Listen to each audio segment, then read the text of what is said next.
Hello folks, we're back on site here at Tia Maria. Usually we come in the morning, but it's been raining the last 3 or 4 days, so we decided to come over to the site in the afternoon, and skies are starting to cloud up again. Let me give you a shot of that.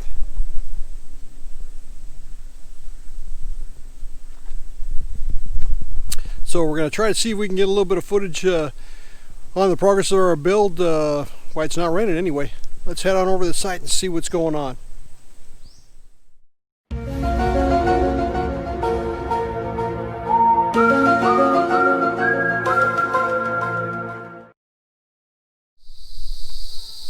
Folks, before we actually get into the build, kind of wanted to show you some of the difference in the quality of the concrete block that's used, or the CHP that's used on site out here. Only time that you see the concrete block of the cheaper quality out here being used, it's mostly used for the small septic areas. And the reason you can test this stuff, you see that thing broke off? That just shows you the quality of this block that runs about, they're running about 10 pesos per block on the lower grade concrete. And the only area they use it at is for the septic tanks, because there's no structure or no load bearing on it, and they use that just to keep the cost down on whenever they can. Let's head on over to the higher quality block and see what I'm talking about. Now this block here goes for somewhere between 27 pesos and 29 pesos a block, and you can squeeze as hard as you want, at least I can, and you can't break it off. And a lot of people will take it, and actually you'll see them test it. I've seen some other vlogs that guys will pick the block up and actually drop it from either the waist high or something, and you'll see it hit the ground and it won't crack. That's one of the tests they use. But the biggest thing that I do is I trust my contractor. I trust them to be using the quality block, and I come out on site and as much as I possibly can and look at the materials that are being put into our build. So one of the things that you got to make sure of, though, is that when the block comes out, some of it's just been freshly formed, comes out of the presses. You have to let it sit for a minimum of 2 weeks before you can use it, because just the fact that if you don't let it sit for 2 weeks, it doesn't cure to its correct hardness that it needs to get. That's the absolute minimum you can use on these blocks here. So that's another tip for people that are starting their builds. Well, the first thing you notice when you come on site, you can start to see how high the concrete hollow blocks have gone up on the build. Man, they're getting up, continuing to get up. Every time I come out on site, it gets higher and higher. Looks like the crew's out to lunch right now, and you can see some of the guys in the back taking their lunch. Well-earned lunch at that. Guys work hard out here. They've got about, it looks like somewhere between 8 and 9 masons working on the site right now. Let's check out the other parts of the build and see what it looks like.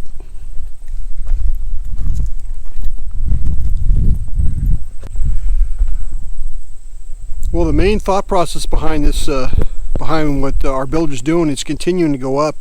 His eventual goal is to get that roof on as quick as possible so we can continue with the build. That's the problem out here when you've got this, when you're building this time of year out in the Philippines.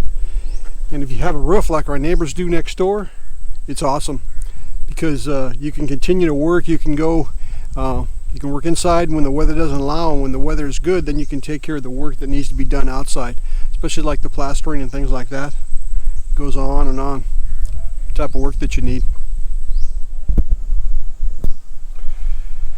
You can see where they've added the extra the window in that we requested from Dave. We're actually standing in the kitchen of the build right now, and that's going to be a window that they're going to put in. So if you're standing out here doing your cooking or doing any type of cleaning or food preparation, you're going to be able to look out the backyard, see the trees, see what the rest of the family's doing if they're outside lounging around out there. Can keep an eye on the dogs. Basically just give you an overall view of what's going on. And these doors right here will be on the outside, obviously be on the outside of the house, but there'll be a wall that goes along here that'll be a storage area in between the doors and the wall here, and that'll be where our pantry is and storage items and all kinds of things that you need out here. This far right side will be where the refrigerator is going to be at, which will be over there, and then you're going to have your island, which will be right in the center, right in this area in here. I'm trying not to spin this camera around too much. I've been getting a lot of write-ins from folks to not make them so dizzy, and it's something I noticed myself doing that I'm trying to correct. So this will be the dining area right here that they're working on. They're going up with they're tying their concrete the tie beams in place right now. Once they get up past the sliders, but the walls continue to go up, and looks like they got 5 courses that they've laid in the last couple of days. And like I said, they've got 8 to 9 masons on site right now, and it's tough with this type of weather. It really is. But the build progresses, man, and they're making progress on it. Maybe not as fast as I would like, or even our builder, but they're working on it. Like I said before, the main goal right now is to get up out of the ground and get that roof on. Brought the tamper out. That builder asked me, and I was heading out here now. He asked me to bring that tamper on so they can start filling these trenches in, and can't wait till that's done. That'll be a big difference right there alone. Just in the look of it, the look of the build, it'll give it more of a finish. Not too exciting now. Big hole in the ground with a bunch of concrete hollow block coming out. Hard to get really excited about it now, but it's there, folks. It's coming along. Man, I wish we had the roof on it like my neighbor. It would be really nice to be able to get out of this rain, because we had about prior to today, we had about 2 weeks of good work weather, and then now it's gotten to the point where it's raining, and usually it rains at night, but now it's done the opposite. It's been raining during the daytime, and it's been clear at the night hours, and that's not something that's really good for the build. But like I said, fortunately today there is no rain in the forecast. Well, there is a little bit of rain, but right now it's not raining, which is a big plus. We just got back from Summit Point. The builder asked me to come on and see if I wanted to take a look. I'm almost excited to go out to Summit Point. It's a really, really nice area. I mean, it's totally different than Tia Maria. It's a golf course environment. Love the golf, and that always excites me when I'm able to get out and check out the course and stuff like that. I haven't had a chance to play on it. Maybe later on after the build's done, I'll be able to get my clubs out and hack through a couple rounds. But Tia Maria has what's called farm lots, which only allow a percentage of your build, which is about 25% of your overall square footage of your lot, to be built on. You can go up and down pretty much. Well, there's a height limit, but you can make your build up and down, versus a traditional lot. You can take up everything. You can take up probably 95% of that lot, or even close to 98%, as long as you leave your the room on the sides for your overhang, your roof, where it doesn't touch the property lines. But at Tia Maria, they've got their 25% rule, which going into it's a farm lot, which is good though, because it gives your property room for your trees, and it's kind of geared toward an agricultural aspect, where you can have your garden. And they even advertise that when you look into the first looking at Tia Maria, you see that they're talking about how the farm lots are good for gardening and stuff, and it's nice. I mean, that was one of the things I wanted.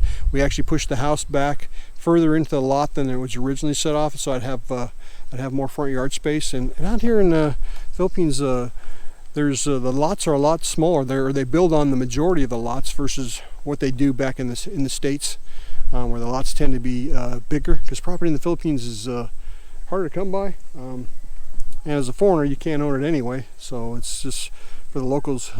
They can have it, or somebody with a Filipino title or a citizenship, or is the only one really allowed to be on the deed, or who they can sell to. And I'm not going to go into all the different ways that you can. I know there's a bunch of different ways to get your name on a title, whether it's leased or not, but I don't want to go there because I'm not that knowledgeable in that area. So I stay away from those things that I'm not.